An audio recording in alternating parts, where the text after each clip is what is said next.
Finding a basis for the row space, column space, and null space of a matrix will only make sense if you understand what a Cartesian plane, a vector, and vector space is, you know how to define subspaces, you know how to write solutions of systems of linear equations, you understand the elementary row operations, you know what Gauss-Jordan elimination is and back substitution, you can determine a subspace from a solution set, you can determine a solution set from a subspace, as well as prove a solution set is part of a subspace, you know what span is, you know how to find a spanning set, you know how to find a subspace from a spanning set, you understand the difference between a standard basis and a basis, and you understand basic matrix algebra.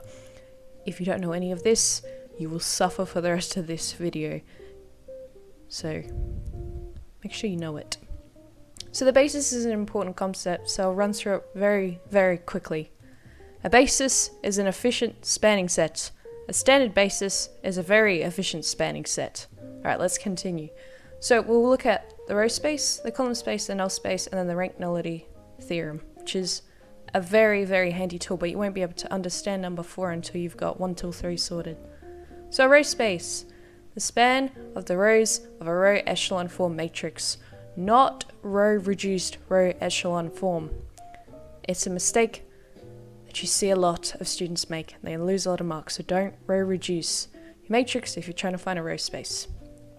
So yes, good news, the entire concept of row echelon form is not just used to help the mathematician learn Gauss-Jordan elimination, but also for finding the row space and column space, as we will see later. I've highlighted it because please don't row reduce. So an example. Let's find the row space of matrix A, perform a couple of row operations, and there you go, it's in row reduced form. As you can see, it's not in row reduced row echelon form, it's in row echelon form. Do not reduce it further.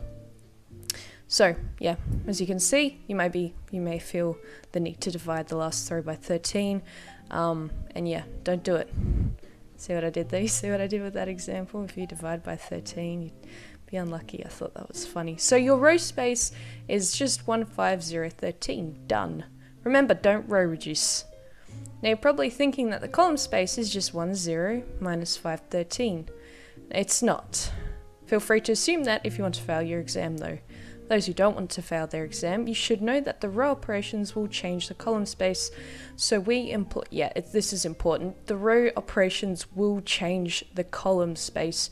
Do not perform row operations on your matrix and think you're finding the column space. You'll find a row space. I don't even know what's going to happen, but it won't be the column space. Yeah, it's important, okay? Row operations will change the column space. So we employ a different technique. Now there are two ways you can find the column space. You can either use Gauss-Jordan elimination on your original matrix, where the number of pivot points is the number of columns and your original columns are linearly independent. That makes sense, you'll see later. Or you can just have a look and you can tell immediately which column vectors are linearly independent or not. So let's call this matrix B. And when we use Gauss-Jordan elimination method, we'll get to this matrix. I'm not row reducing, you should know how to do this by now. So as you can see here, we've got two leading ones. So this means that in our matrix B, there are only two linearly independent column vectors, and there is one dependent column vector. Now, it doesn't matter which ones you pick, because we're not looking at a standard basis for a column space, just a basis. So you can pick the first two, or the last two, or this one and this one, it doesn't matter, as long as you only pick two. Because through Gauss-Jordan eliminations you found this. And so yes, the second method is inspection. If you can figure out by inspection if a matrix is linearly independent, go for it. So, you could probably see that if you subtract 2 of the first column vector from the second column vector, you just get the third one. So you can just get rid of this one and you can get your column space there.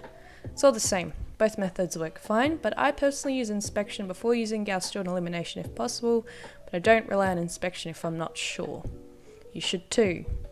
Lastly, the null space. This is the null space.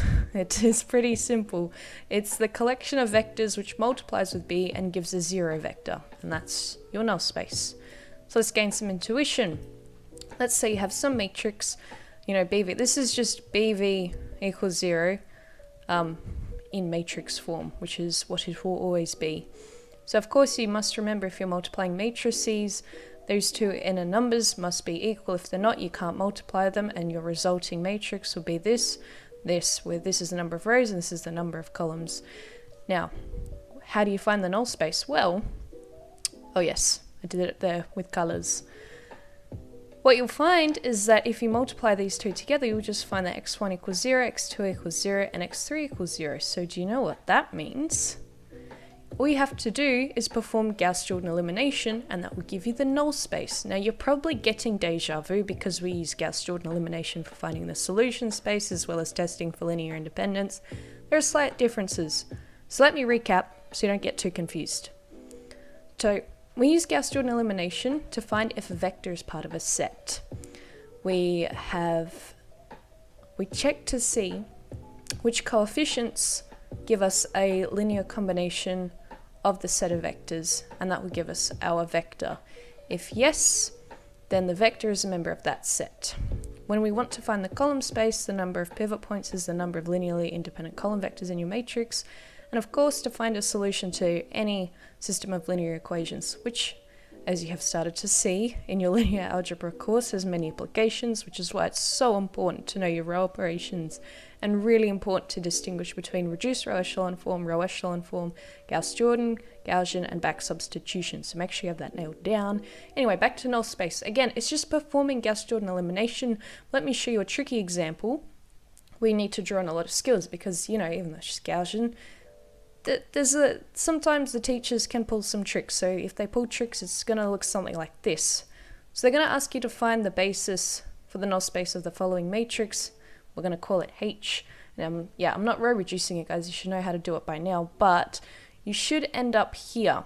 Now, a note is that this is not in reduced row echelon form. This is not Gaussian elimination. You need to have a 0 here as well, otherwise it's not reduced row echelon form, because sometimes we get lucky and we just get a diagonal 1 and everything else is 0, but you know, we do get cases where that's not the case, and if it's not the case, just do your best and get as many things as possible in the familiar diagonal 1 formation.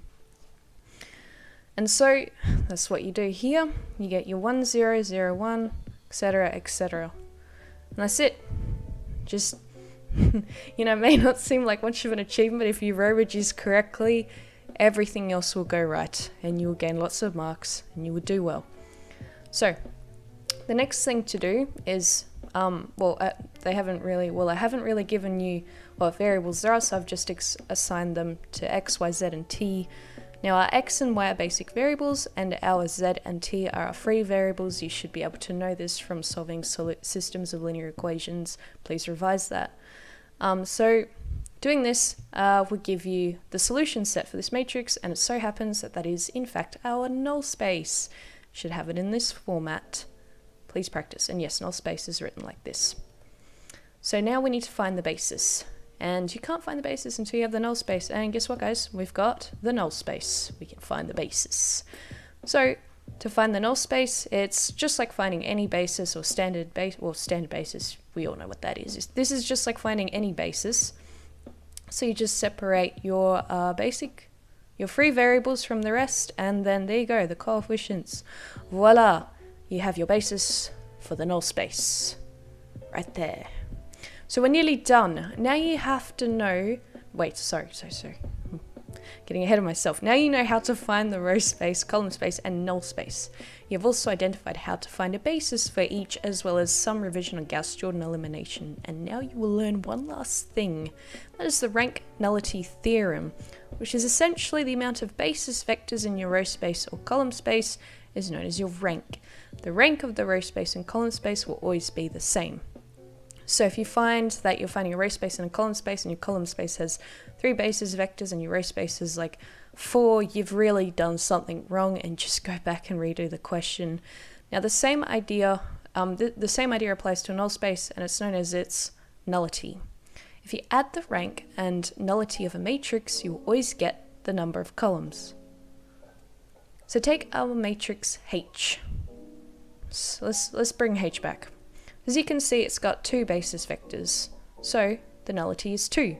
And we have 4 columns, and so that means the rank is 2.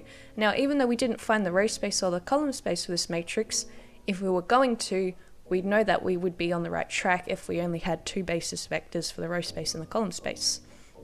So let's take back our matrix B, which had 2 bases vectors for its column space, so its rank is 2. And although we didn't calculate the null space, we'll know that the nullity is 1 because it has 3 columns. Or, if you've got a keen eye, you may have noticed that the rank is equal to the number of basic variables and the nullity is equal to the number of free variables.